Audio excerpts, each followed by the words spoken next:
A new documentary film is releasing in Australian cinemas on November 13th, a film called Yurlu Country, Healing Poison Country. And it's my great pleasure to be speaking to the writer-director of the film, Yaara Bou Melham. Yaara, welcome to Movie Metropolis. Thank you, Peter. Great to talk to you. And this is such an incredible documentary about an event, mining that has poisoned native land and so on. How did the documentary all come about? Well, we actually started off making a different film, one about the 60,000 abandoned mines that are scattered across Australia, most of which we know very little about, but have really, some of which have really terrible environmental and health legacies. And we came across Maitland's story, Maitland Parker, who's the protagonist in our film. And we're blown away by his story. And we, being on the east coast of Australia, didn't know much about Whitnum. And being of a certain generation, we didn't remember all of the Whitnum mine worker cases of the 80s and 90s. And so we set off to meet with Maitland. Um, First, actually, we were going to film with a number of different communities that were living with mining legacies.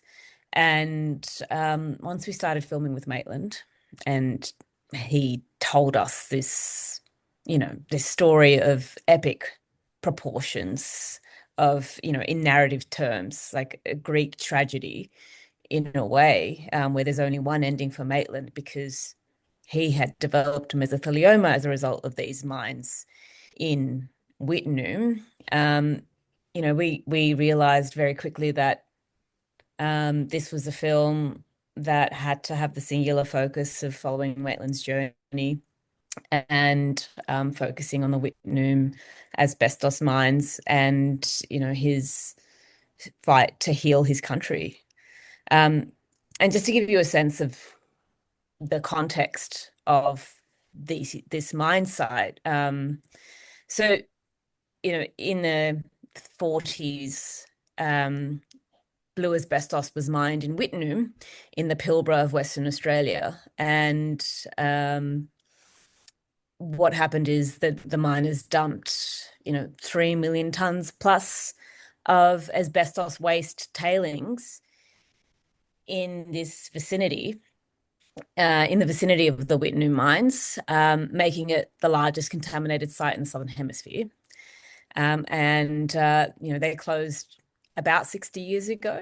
And these contaminated waste tailing dumps have remained and are now spreading um, outside of the contamination zone.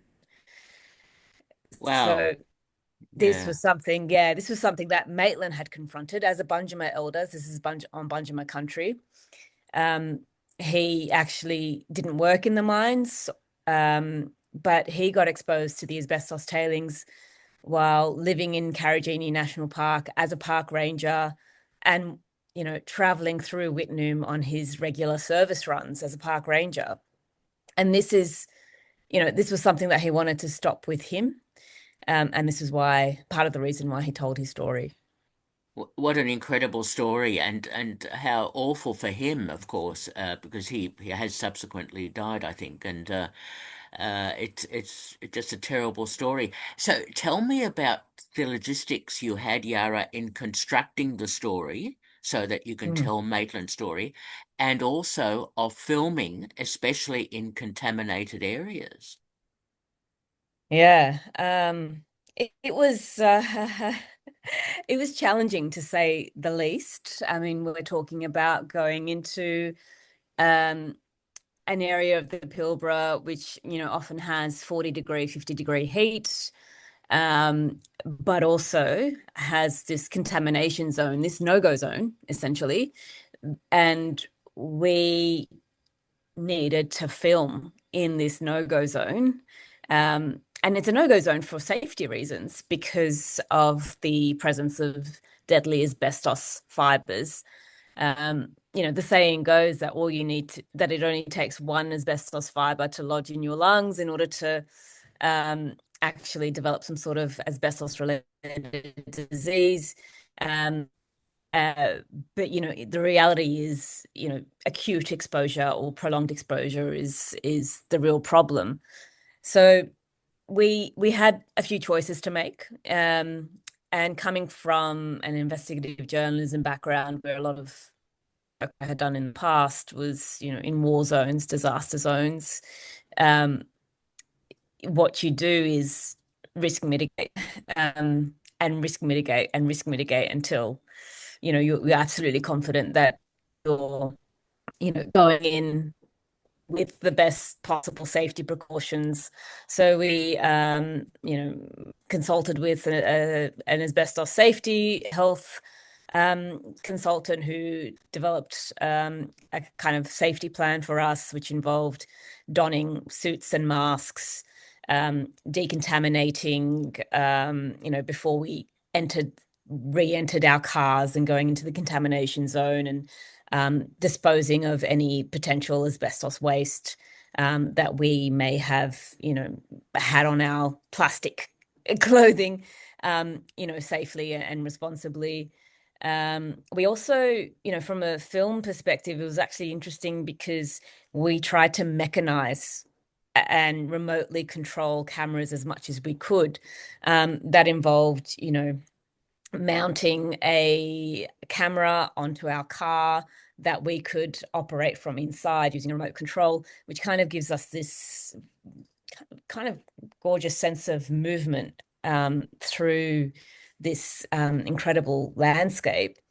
And we obviously used quite a bit of drone, not just to capture that area safely, but to get the sense of scale, because the tailings, when you see them, it's really arresting. You're in this gorgeous red gorge system, with tailings, which are these kind of black mounds, kind of clinging to the edges of, to the sides of the gorge, 40 meters high. And it actually looks like a cancerous tumor on the landscape. And, to be able to capture that was really, I think, arresting, because these are sites that are really out of sight and out of mind for many people. And what we try to do in the film is bring that into full view. Well, it looks incredible, I must say. The cinematography is excellent, and we do get a very clear picture of the horrifying landscape that's been left behind. And now, were there any legal issues with you filming in that area? So that area is Crown land now. So no, there isn't. And we actually did rush to um, capture those scenes. We were there at a time when it was incredibly hot. It was late November. Um, the temperatures in the Pilbara get to 40, 50 degrees. But we knew we had to do that because there were plans to demolish Whitnum town and bury it, the following year. And also because, the actual access to the tailings would be blocked. And so it was actually really fortuitous that we got that, because we think that we've got the last images of Whitnum town, because a month later, a big bushfire went through and razed most of it, and then it got completely buried. Um, so we knew we had to act quickly. And, Maitland, as the traditional owner of that country, and they have native title over that country, we made sure that we were going in with him. Okay, how incredible. Well, in fact, now there's legal issues about reclaiming that land and trying to achieve something with it. How is that progressing? So the Bunjima Native Title Aboriginal Corporation, which which represent Banjima people, have engaged lawyers to look into litigation. Um, and they've been also meeting with the WA State Premier Roger Cook and his departments about trying to come to some sort of resolution with Whitnum. Because as I mentioned earlier, there has been 60 years of inaction on Whitnum, and they want answers. Um, if those discussions fail, they are ready to litigate, and they are actively planning for litigation. So it's going to be a wait and see on that one. What's really interesting is that the lawyers that they've engaged are with Gordon Legal, and the principal lawyer there, Peter Gordon, he was one of the solicitors that ran the original Whitnum cases of the 80s and 90s, which set an industrial precedent and got compensation for the Whitnum mine workers and residents who were exposed to asbestos there. And it was really incredible when he watched this film, because there was this kind of light bulb moment of, oh, we didn't know about this contamination. We didn't know it was going to be a risk to people, and we didn't consider um, what was happening to the traditional owners. And it's almost like, in a way, he's coming full circle for what is unfinished business Mm. to help Banjima people now be able to interact with their country safely. Um, and I think that's quite poetic in a way that they've come back. The original guys who ran those cases have come back, and they've got the corporate memory and the knowledge. They know where the skeletons are. So they'll be able to really run this case in a really profound way. So that's really exciting for Banjima people. Wow, watch this space. That'll be interesting to see how that develops. Yeah. So, Yara, tell me about your editing process, because you obviously shot lots more footage than you used at the end, and of course Maitland is in the film, etc. Um, how did you decide on the editing of the film? Yeah, that was interesting for us. Like we really wanted to capture the emotion of Maitland's story. I think the facts are well known. And coming from an investigative journalism background, obviously Mm. facts are incredibly important to us, and everything we do is evidence-based. Um, but you don't necessarily see that in the film. It happens because of our selections, and we make sure everything is rigorously fact-checked. But what we are trying to do here is evoke an emotional response for this, really, it's a human rights um, and social injustice issue. So I think what we tried to do is really just center Maitland's perspective. This is a film that we co-created with him and his family. There were a number of things that we needed to navigate in terms of, ethical, our processes being ethical and following a rigorous process in terms of working with a historically marginalized community, where there's often extractive filmmaking processes. Um, and our film is, critiquing extractive mining processes, so we couldn't equally be extractive in the way that we filmed. So what we tried to do was um, edit scenes as we went along, so that Maitland, who had a terminal illness, could actually watch those scenes, and we could workshop them and make sure that we're representing him and his family, accurately. And that was such an enriching process, because what ended up happening is there was this trust that developed quite quickly. And it gave us this incredible access to him and his family.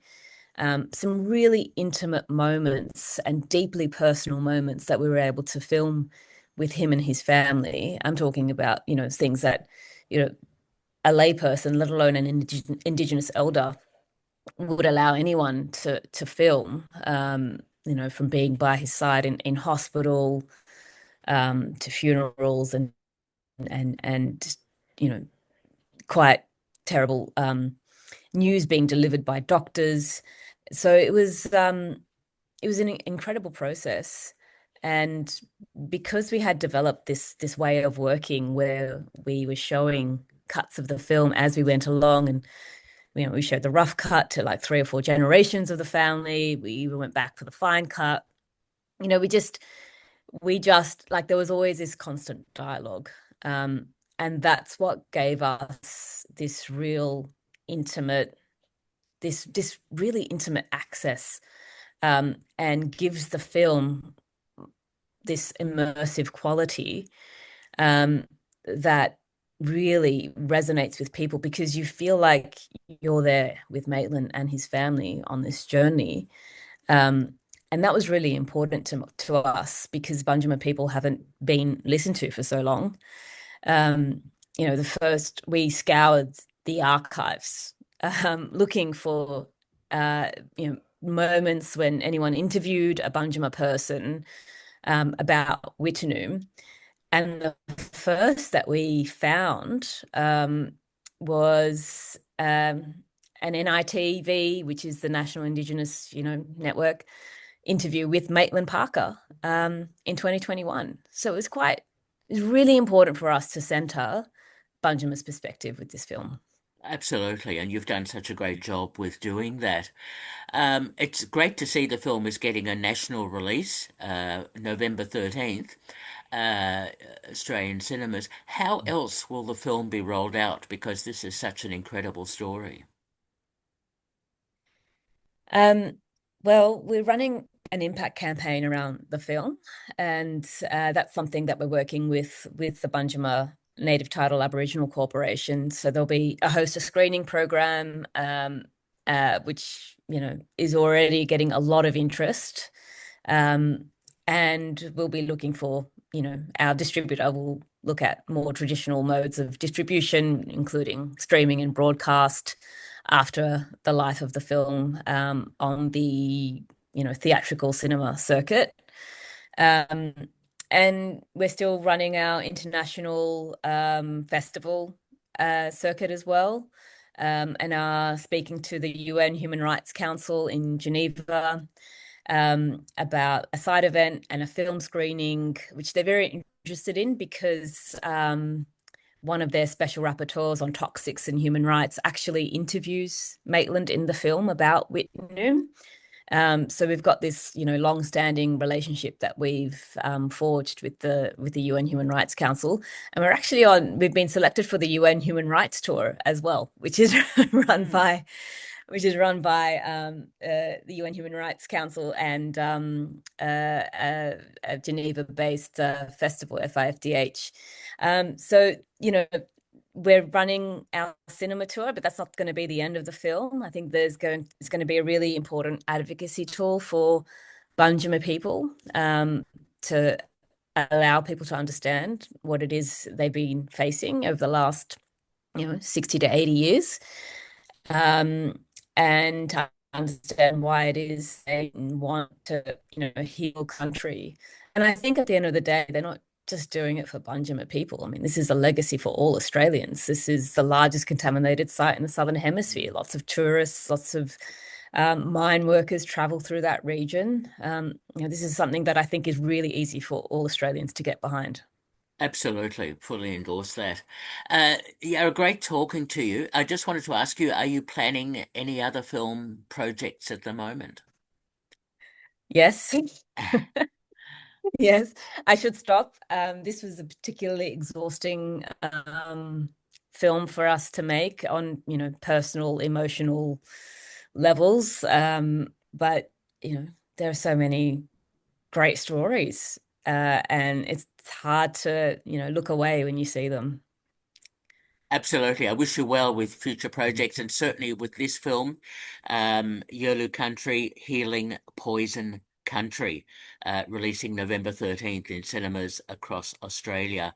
And we've been speaking to the writer-director, Yaara Bou Melham. been a pleasure talking to you, Yara. Thank you so much. Thanks, Peter. Appreciate it. Okay. Bye bye. Bye.